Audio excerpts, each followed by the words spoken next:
Well, there go another 2.5 hours of my life that I can't have back. The Kings lose by over 40 points to the Los Angeles Clippers just after Doug Christie said this team was turning a corner. They've taken another giant step back. We'll talk about it all right here on Locked On Kings. You are Locked On Kings, your daily Sacramento Kings podcast, part of the Locked On Podcast Network, your team every day. And now, ladies and gentlemen, it is that time for another episode of Locked On Kings. Hello and welcome into Locked On Kings, your podcast hub for Sacramento Kings coverage all season long. My name is Matt George. I have the privilege of being your host here. I'm a Sacramento sports anchor and reporter for ABC 10 News. Kings lose 131-90 inside the Intuit Dome to the Los Angeles Clippers. Now, to be fair, coming into this game, I said that it would be good for the Sacramento Kings to lose. We wanted the Kings to lose this game for two reasons. Number one is the more the Kings lose, the better their draft lottery odds, right? Classic tanking. But number two is the Los Angeles Clippers draft pick is owned by the Oklahoma City Thunder. And coming into this game, the Clippers had the fifth worst record in the NBA with a over 40% chance of ending up in the top four and a 10% chance of winning the lottery outright. And I don't know about you, the idea of the Oklahoma City Thunder having another top five, top three, or even number one overall pick makes me absolutely sick, even if they don't somehow end up winning the NBA championship again this season. But even though I wanted the Kings to lose, right, there's a difference between getting run off the floor and losing in a competitive, compelling, watchable fashion. Because for a good portion of December, let's call it the middle of December, for the most part, the Sacramento Kings were doing that. Now, they were winning some games as well. Just 4 days ago, they defeated the Dallas Mavericks, right? They got a good win over the Houston Rockets. I believe it was Houston that they beat, right? Now all these games are blending together. Yeah, they beat the Houston Rockets by one. Like, there have been some good wins in there. And there have been some highly competitive losses, like one of the losses that went into overtime against the Portland Trailblazers, and the Kings lost to the Detroit Pistons. The final score doesn't look great, but the Kings were down big, battled back in that game, made it a game towards the end, right? It felt like Sacramento was doing a better overall job on a nightly basis, playing more competitive, consistent basketball, featuring their young guys more, showing growth, showing progress, making strides in the right direction, and still more often than not losing, because that's what a bad team does. There aren't too many games that the Sacramento Kings should ever be favored in, considering they're amongst the worst in the NBA. But the Kings, over these last two games, what I said after the Kings lost to the to the Lakers a couple nights ago, right? They lost by 21 points to the Lakers, 24 points, excuse me. Kings lose by 24 to the Lakers. And what did I say on that podcast? I said, you want that game and that blowout loss to be a blip in the radar. Because for much of the early part of December and for the vast majority of November, the Sacramento Kings were getting run off the floor on a nightly basis. Like, I even went through, and I think it was like out of like 25 or 26 games, maybe one or two of them, the Kings hadn't trailed by double digits at some point. And a good portion of those games, the Kings were down by like 25 plus, even some in the games in the 30s, games in the 40s, how much they trailed by. And of course, they lost by 41 points tonight. But it seemed like Doug Christie had said, they had turned a corner. They were more competitive. So let that Lakers game be a blip in the radar. Hey, you got blown out. You got pretty much manhandled by the Lakers from start to finish. It was a get-right game for LA. The Kings missing Keegan Murray, missing three of their starters, blah, blah, blah, blah, blah. But let that just be a blip in the radar. Come back against the Clippers. You have a day off in LA. Come back against the Clippers in the Intuit Dome. And it would be great if you lose that game, but be competitive. Show yourself to be more of what you've been recently, not what you were before that. And the Kings absolutely failed at that, right? And taking having small steps forward, steps in progress, and then taking massive steps back where it feels like all that progress is just gone. That's not just been an issue with this Sacramento Kings team this year. That's been an issue with this Kings organization for the better part of 2 decades. And it's frustrating. It's frustrating. And in reality, like some Kings fans, is as much as we might want to go, well, it's like it was Zach LaVine's fault. It was Domantas Sabonis' fault. See, those two aren't playing. The young guys are playing more. Suddenly the Kings are more competitive. Well, both of those two guys didn't play these last 2 games where the Kings got ran off the floor. So we can't just simply blame a veteran or two that we don't like or who's overpaid, one of the worst contracts, 2 of the worst contracts in the NBA. We can't just blame them for the failures of the Sacramento Kings. And I know we've talked about injuries a lot here because it's true. The Kings have been dealt a very rough hand in terms of injuries, right? Never once have they been completely healthy. We have not once seen this Kings starting 5, or at least their perceived starting 5 going into the season all together. But also, let's not pretend that if the Sacramento Kings were completely healthy, they didn't have a single bump, bruise, scratch, any ailment to any of their players this entire season, let's not pretend that this Sacramento Kings team would be good. They're not good. They're severely flawed. Especially, they're severely flawed on defense. We know this. But they're a lot more flawed on offense than their head coach, Doug Christie, wants to admit. There is so much, truly so much about this Kings season that I don't blame Doug Christie for one bit. Not at all. I said and felt pretty strongly coming into this season that there wasn't much Doug Christie could do to fail. Now, that was at the time that we were not expecting the Sacramento Kings to be as god-awful as they are. So, yes, there have been certainly failures on Doug Christie's part as a head coach with the Sacramento Kings this season. No ifs, ands, or buts about it. But so much about this team based in horrible roster construction is what I've blamed the majority of this season on, not putting it on Doug Christie, not putting it on the coaching, because I don't know how many great coaches you could plug in to Doug's spot that would be able to do anything with this horrible roster. That being said, every single time, and I get why Doug Christie does this because it's who he is and I get his messaging, but it drives me nuts. Every time Doug Christie dismisses any questions or any commentary about offense, and he goes out of his way to do it. Anytime you ask him a question about offense and he brushes off, offense fine, offense is fine, it's defense, defense, defense. Again, I know what he's trying to do, and I know defense it's in his DNA. It's ingrained in who he is. I get that. But your offense is not fine when it can be completely dismantled at the same level or in the way that the LA Clippers did to the Sacramento Kings tonight. Now, on one hand, the Clippers are a matchup nightmare for the Kings. I know the Clippers are, like their record says, they're a really bad team. They're not nearly as bad as they've been this season, right? Kawhi Leonard's on an absolute heater right now. James Harden's a superstar. Like that roster is significantly better than their record, right? Significantly better. But that is a team with length. That is a team with athleticism, albeit on the older side. It was Team Unk with the Clippers versus Team Unk with the Kings, and the Clippers Unks showed up. I think I saw somebody tweet that on social media, and they're 100% right. But that team, you could tell, came out tonight with a clear, obvious, very basic game plan against the Kings. Pack the paint, crash on anybody who attacks the basket.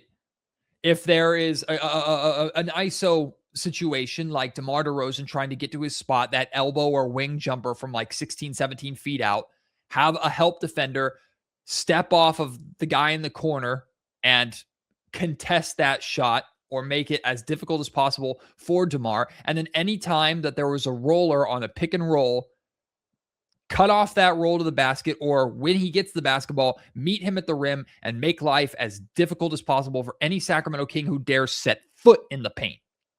That was the Clippers' game plan from the jump, and it completely destroyed this Kings offense. Their half-court offense is very simple. It's either isolation with their veterans or pick and roll. That's it. That's all the Sacramento Kings do in their half-court offense. That's it. And the Clippers knew, okay, this team is extremely inconsistent from three-point range and don't have a lot of three-point threats, period, on this roster. So we're going to let them shoot threes as much as they want. We're going to help off three-point shooters or just players standing on the perimeter. I don't know if we can even call them three-point shooters. We're going to help off everybody standing on the perimeter because we're not worried about them, dare them to beat us from there, and we're going to make life a living hell for everybody in the paint. And the Kings made it 10 times worse because most of the time when one or two guys would attack the paint in a pick and roll or trying to attack the basket or whatever, everybody else is just kind of standing around because they sure as hell don't know what to do. Like the Kings were completely lost in the half court. They have very basic ideas. Get the ball to DeMar DeRozan or Russell Westbrook and let them create and hopefully get a good shot, or run a pick and roll with the point guard and like Maxime Reynaud, and hopefully that generates a decent shot or a look at the rim. Like that's it. That's the Kings offense in the half court.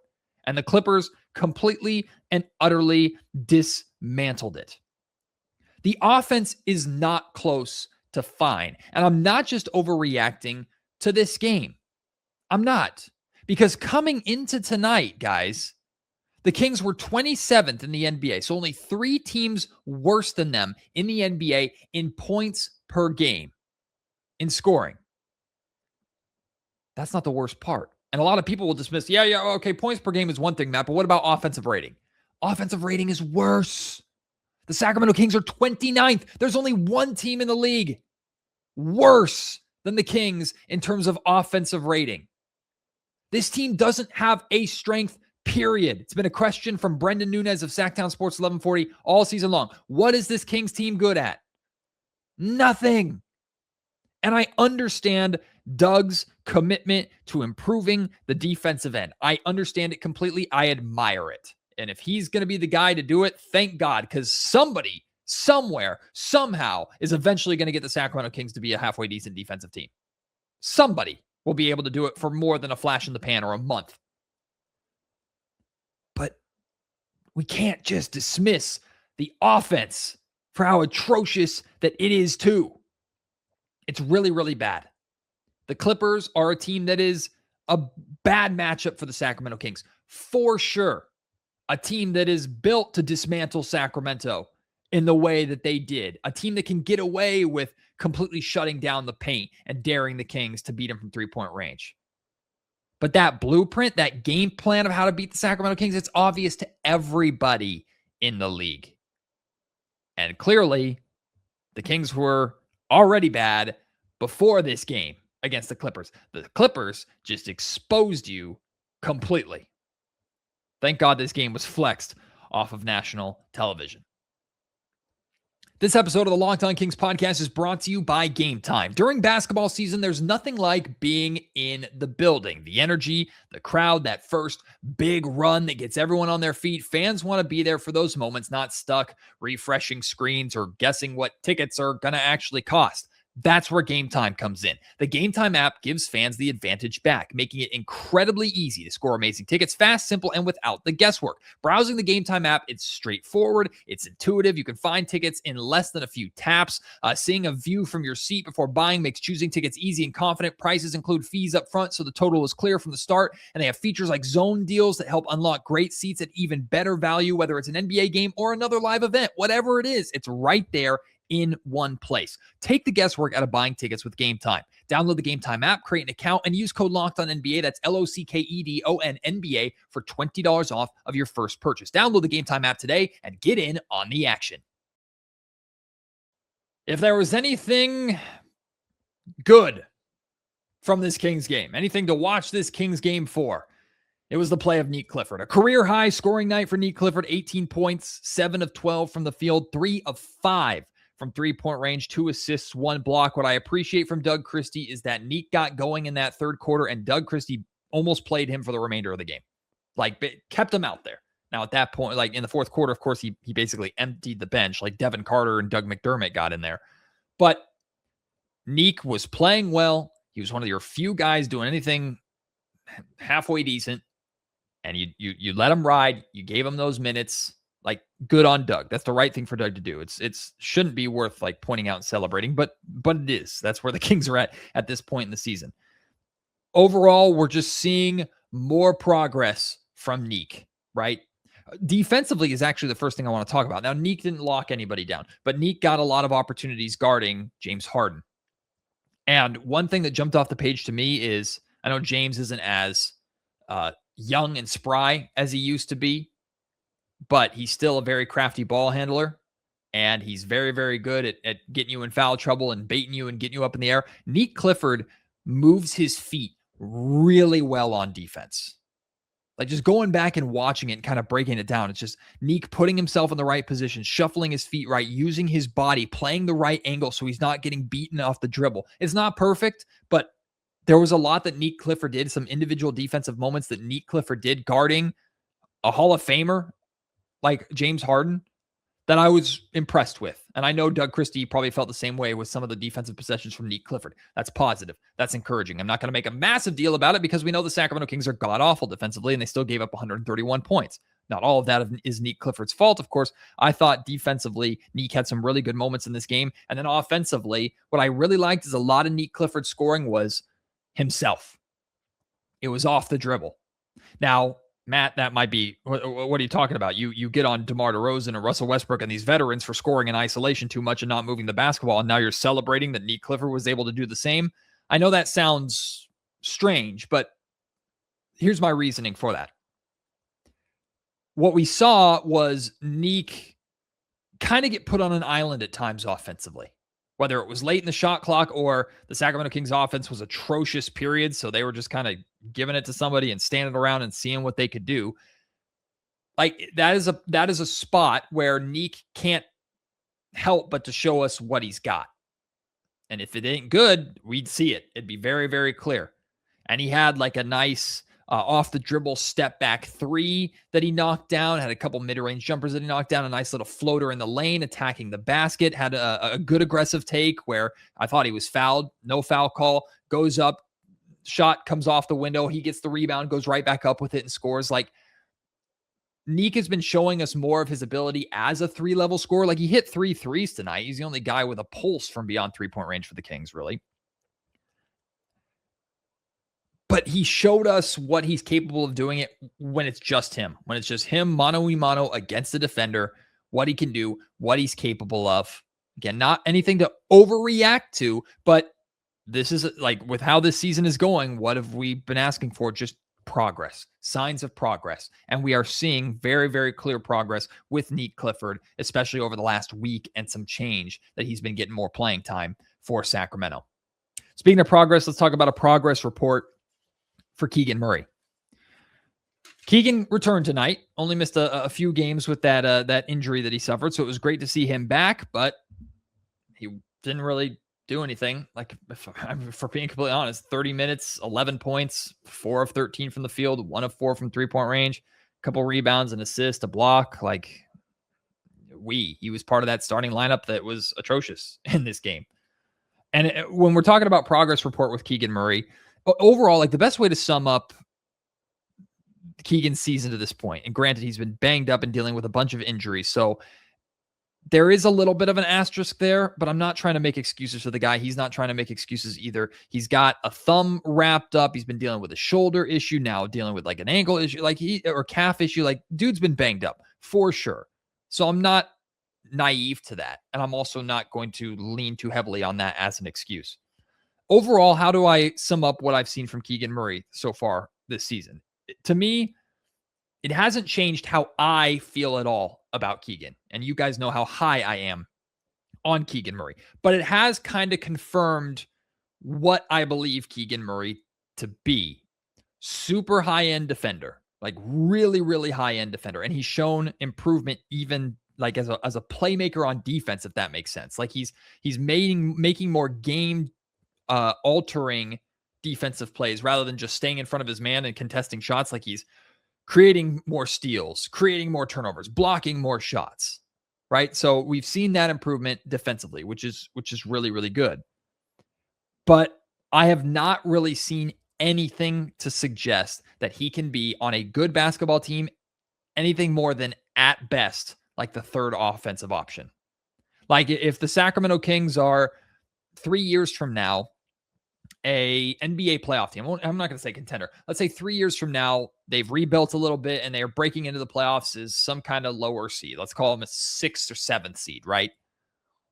And I'm looking at the box score. I'm looking at the totals for the Sacramento Kings, their averages. And I'm saying, who are the top 3 scorers on the Sacramento Kings in terms of points per game? Like, I think at best, Keegan Murray's 3rd. That's I haven't been given or seen really any reason more to feel like he can be any more than that. He's going to have more time. Hopefully he stays healthy, knock on wood. He's going to have more time this season to show us a little bit more. And I will say what he has shown us is he does have more of a bag creating for himself offensively than I thought he did. Keegan Murray has gotten a lot better at putting the basketball on the floor and getting to some mid-range shots, getting to the rim, being aggressive, attacking the basket. Keegan had a really nice turnaround fader that he knocked down from mid-range, nothing but net, like a great shot, extremely difficult shot, a shot that we really haven't seen Keegan take at any point in his career. So that has improved. For sure that's improved. But his three-point percentage has taken such a nosedive off the cliff that it doesn't matter that much, or doesn't matter as much as it should. Like, if you're telling me the Sacramento King, like Keegan Murray is the top 1 or 2 offensive option on a team, I'm going to tell you the Sacramento Kings are not a good basketball team. And that might be exactly how it is for the next 2 or 3 years while they're rebuilding. And again, I acknowledge that he's got his hand all wrapped up because of the surgery he had to have before the season started. I acknowledge all of this. But at the same time, I would put more weight into it. I would be more willing to dismiss this mid-20s 3-point shooting percentage as just, it's because he's banged up and wrapped up and blah, blah, blah. I'd be more willing to do that if every single season since his rookie season hasn't been a steady drop-off and decline of his 3-point shooting percentage. Do I think he's a 25% three-point shooter? Absolutely not. That's where that extreme, I think, does come from the injuries and everything like that. But why should I believe Keegan Murray is better than a 33, 34% three-point shooter at this point? I can't, just based off of his rookie season. As amazing as he was his rookie season, we haven't seen anything close to that since. So until Keegan can get back to being a far more efficient three-point shooter, he can't be looked at as anything more than, at best, a third option offensively. And even as a third option offensively, option number 1 and option number 2 better be really, really, really good. That's where Keegan's at right now. Again, he has more time to show it off as this season goes on, and I hope he does. I'm the biggest Keegan Murray fan there is. But I'm being real with y'all. I'm not seeing what I was hoping to see from Keegan this season yet. And I don't know if I ever will. This episode of the Locked On Kings podcast is also brought to you by FanDuel. Fridays already feel different during basketball season, and FanDuel is making them even better. Every Friday night before the game tips off, FanDuel gives fans a new way to kick off the weekend with NBA Happy Hour. NBA Happy Hour is your official pregame, a limited time window where special offers drop right inside of FanDuel and the app before the action starts. Fridays from 6 to 7:30 Eastern time have become appointment viewing with NBA Happy Hour. Open the FanDuel app during Happy Hour and it will always bring you something new, boosts, bonuses, and surprises. It's easy to check the weekly special before tip-off and make a move before the window closes. The timing is perfect. It's right before the games and right before your weekend starts. It adds extra energy to Friday night basketball without you having to overthink it. So before tip-off, check the FanDuel app and see what's dropping during NBA Happy Hour every Friday from 6 to 7:30 p.m. Eastern. A little basketball, a little action, and a whole lot of Friday energy. That's NBA Happy Hour only on FanDuel, the official sports betting partner of the NBA. Anyone else really bummed out that Dylan Cardwell didn't play in this game and that Dylan Cardwell has been essentially made not available again and sent down to Stockton and back to kind of his two-way duties? Anyone else? Drew Eubanks, in addition to Keegan Murray, made his return from injury, and I'm genuinely not trying to be disrespectful to Drew at all. He's been better in some areas than I expected. I've really enjoyed getting to cover him, the conversations that we've had with him. He's been great. Like, I'm not trying to do anything of that sort, but we know Drew Eubanks is a placeholder. We know Drew Eubanks is not part of this future at all. And while I'm realistic about what I believe Dylan Cardwell can be at the NBA level, I know exactly what type of player he is because he's shown us what type of player he is. He's been nothing but contributing to what the Kings have been doing better over the last couple of weeks. The more Dylan Cardwell has played, the better the Sacramento Kings have looked for the most part. Again, realistic when talking about that and looking at that, but like I can see Dylan Cardwell's impact every single time he steps on the floor, and the numbers, just his blocks over the last handful of games, reflect that. So I want to see more of Dylan Cardwell. I do. And to me, the only way this makes sense as to why the Kings would get Drew Eubanks out back and phase Cardwell out again is because he's a two-way player. And as a two-way player, you only have so much eligibility, right? You can only dress for a certain amount of games, be available with the team for a certain amount of games and certain amount of days before you have to be converted to a full contract, a full roster spot.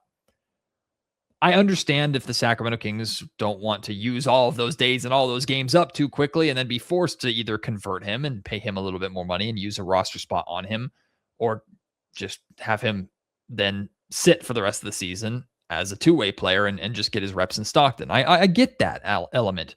But if you're saving him and his eligibility for post-trade deadline, let's say, because we expect this Kings team to hopefully look a lot different and the rotations to look a lot different after the trade deadline. And once you get to the end of the season where we're not expecting the Kings to be good and they're going to be completely in a youth movement at that point, hopefully, that's when you play Dylan Cardwell a lot. Great. The concern that I have, though, is Domantas Sabonis will come back eventually, I think, unless like the Kings just decide to somehow completely shut him down, which I know he's got a partially torn meniscus, but I don't know if the NBA is going to be cool with the Kings going, oh, it's only going to be like he'll be reevaluated in a couple weeks. Oh, now he'll be reevaluated in 4 to 5 weeks. Oh, and you know what? He's just out for the season. Like, yeah, you're tanking. and maybe they don't care. Maybe they're not. Maybe Adam Silver's not even paying attention to Sacramento. That's fine. Whatever. But to me, like, at some point, Domantas Sabonis is likely going to come back. I don't think Domantas Sabonis is going to be traded at the deadline. I don't, because of his contract. So I think he's going to remain a Sacramento King. All signs point to that being the case. So if Domantas Sabonis comes back, well, you're not completely ripping the minutes away from Maxime Reynaud. So Dylan Cardwell's not going to play anyway. So I don't know. Like, you know you need him right now. You know you have opportunity for him right now. I'm sorry, Drew Eubanks. I don't need to see you. I would rather just Dylan Cardwell play right now and cross that two-way contract eligibility bridge when you come to it. So I want Dylan Cardwell to play more. Consider me a Dylan Cardwell fan. This is the last show, guys, of 2025. So before we wrap up, of course, I want to give some thanks. This has been an incredibly challenging year, I think, for all of us as Sacramento Kings fans, right? It was right at the end of 2024 when Mike Brown was fired. And early 2025 technically got off to a great start, right? Doug Christie got this team rolling for a little bit for a short period of time. Then there was all the drama with De'Aaron Fox, the trade of De'Aaron Fox. And since then, it's just been like the god-awful showing in the play-in, losing to the Dallas Mavericks and everything that's happened, the firing of Monte McNair, the departure of Wes Wilcox. Like, it's been a rough year for the Sacramento Kings fan base. But y'all keep showing up, man. I love y'all so much. Y'all, I mean, we keep seeing crowds 15, 16, 17,000 still inside the Golden One Center, making a whole hell of a lot of noise for this Kings team, even when they're not very good. And you keep showing up here on Locked On Kings, man. You keep supporting me individually in my career. I can't express how thankful I am and how truly fortunate I am to be able to cover this team and work for this fan base that, of course, I am a part of. I grew up a part of y'all. You have treated one of your own so wonderfully and made so many of my dreams become possible. So thank you so much for sticking with me here in 2025. And I hope that continues. Now, I'm going to warn you, 2026 is going to be a big year. There's some things coming in 2026. Can't explain them necessarily right now. Can't go into any further detail right now, but big things are coming in 2026. And I just be warned.